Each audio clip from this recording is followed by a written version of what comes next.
সকাল সকাল ঘরের সমস্ত কাজবাজ সেরে এখন আমি এই ফেস প্যাকটা অ্যাপ্লাই করব। এটা ট্যান তুলতে না খুব ভালো কাজ করে।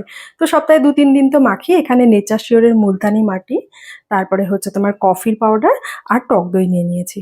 তো নিয়ে না এটাকে ভালো করে মিক্স করে মুখে ওই ৩০ মিনিটের মতন বা শুকিয়ে যাওয়া অবধি ওয়েট করি। এই প্রোডাক্টের ডিটেইলস আমি কমেন্ট বক্সে দিয়ে দেবো। একদম নির্ভেজাল একটা প্রোডাক্ট। আর এটা আমি অনেক দিন ধরে ব্যবহার করছি। বাট তোমার ঘরে যদি অ্যানোয়িং পার্টনার বা হাসব্যান্ড থেকে থাকে, তুমি কি কোনো কাজ শান্তিতে করতে পারবে? আমি পরিষ্কার মুখে সুন্দর করে না আমি ফেস প্যাকটাকে সব কাজকর্ম সেরে অ্যাপ্লাই করতে বসেছি।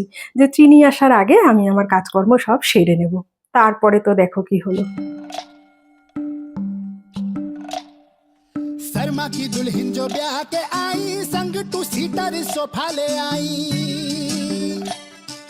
पड़ गयो नाम शर्मा इनका सोफा, हाय रे शर्मा इनका सोफा।